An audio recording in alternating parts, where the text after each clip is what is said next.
week 4, guys, the mounting. So quick recap on these control positions we were looking, and then we're going to add in another control method, and then we'll show you how to escape it, and another variation of the elbow knee escape. We are concentrating on the controls and the escapes first, 6-7 weeks of this mesocycle, because again, if you can't stay on top, you can't submit. So from our side control, we're switching to twister side control. I'm controlling the far leg, so when I step over, I need my hook and I'm coming into this locking position, which we were doing like a close guard. Okay, and then we lift about shoulder pressure coming underneath, getting the grip, dropping my shoulder into Crookie's throat, and I'm driving in, making it uncomfortable. Eventually I'll get to the mount, and if he makes that grip to try and pull that shoulder out, then we showed you the arm bar. But the transition from the lock-in position, okay, from here, because this is just a control method. Once I have my legs crossed or the grapevine, okay, and I have shoulder pressure, because my hips are driving into his hips, my hands aren't free. Alright, I can't actually physically sit up and start to work on arm attacks because I'm pinning with my hips. So there's just a little position in between the mount and the lock-in positions, okay? And it's called the prayer feet, okay? So all I'm going to do from this position is turn the trigger up now. Look at the back.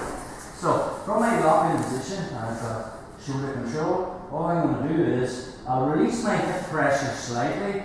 I'm going to widen my knees and I put the sole of my feet together. So it's like prayer feet, okay? From this position, and I widen my knees like this. The reason I do this is because, let's just say from the lock-in position like this, and I put shoulder pressure, and then I slide my knees up to go to the mount. Kirby's already putting his leg on that, and working at a knee position. So when Kirby has the lock-in position, and he's skydiving on me, I can't get this leg on the mat. I need this leg on the mat to hit elbow knee. But anytime he then switches to the mount, there's space between his feet, I can immediately get this leg on the mat and then start to work my elbow knee. Just back again, bro.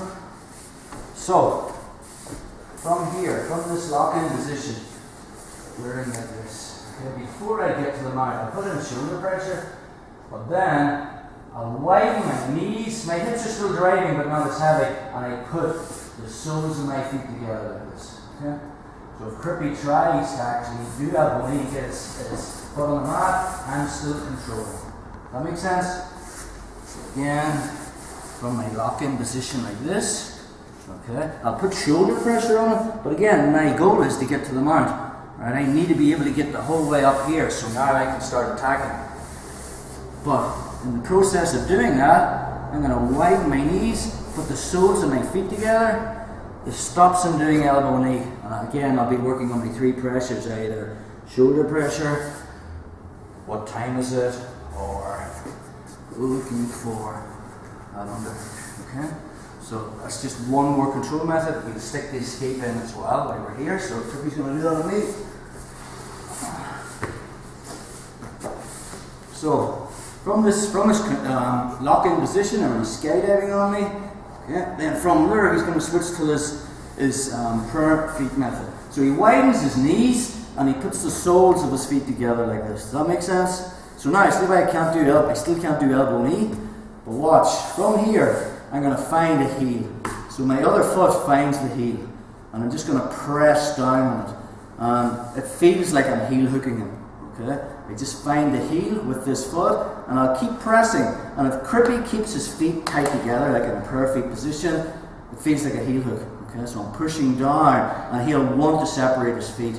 I'll keep pushing until he does. The minute he separates his feet, I get my foot on the mat, and now I can do elbow knee. Okay, so I'm turning over, dragging this through, and then I hammock my hips, switching hooks, come out. Moving close guard, which we learned in week 1 or week 2. So again, from that prayer feet position, okay, all I'm going to do is find the heel with, and I can use either one. I just find the heel with my foot, and I'll keep pressing down on it. Okay, if he's intent on keeping his feet together in that perfect position, it'll feel like a heel hook. He'll want to open his legs. And the second he does, I get this foot on the mat, which is what I want.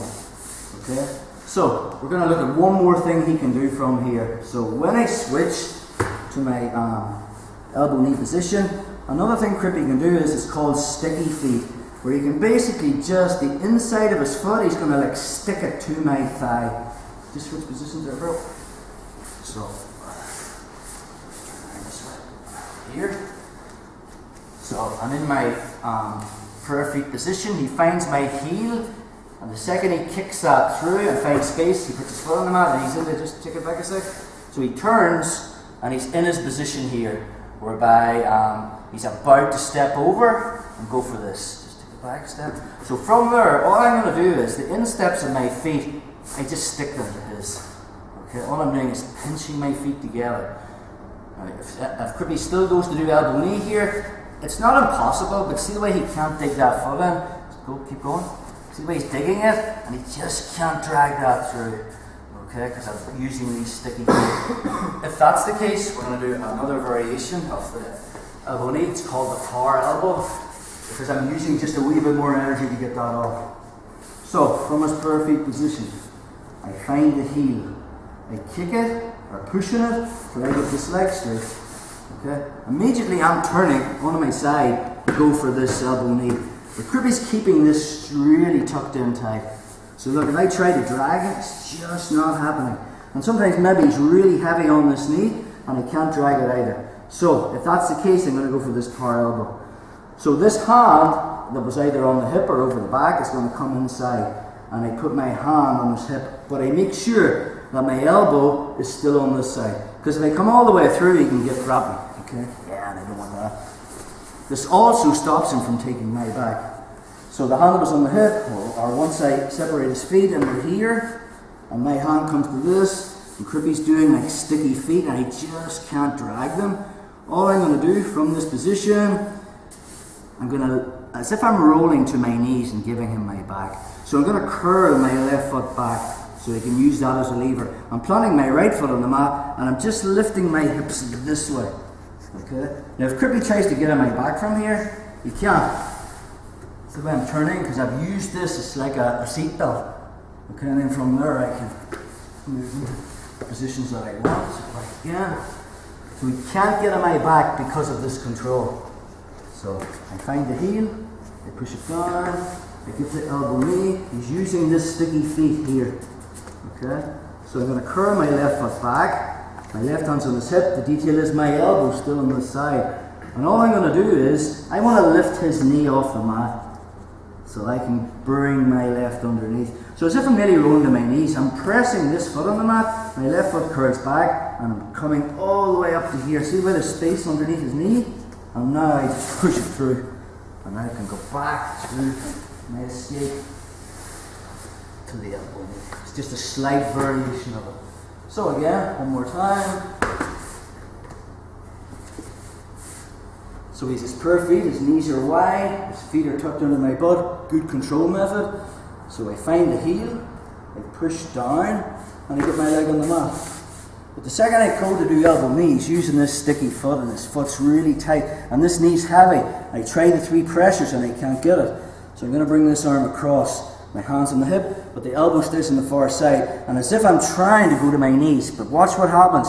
I'm going to elevate his hips so his actual knee comes off the mat, and I get my leg through. Now sometimes what happens is, I'll come up, but I'll only get his leg through, and his knee's still on the mat. This is called quarter guard, and we're going to look at this in a different class. If I can't get his knee through, no problem. I'm going to pinch my knees together, and then I turn my hip. So I turn the hip, and I just put my hand here, I'll push through his face, and now I'm back to my twist guard. So, let's drill that, guys.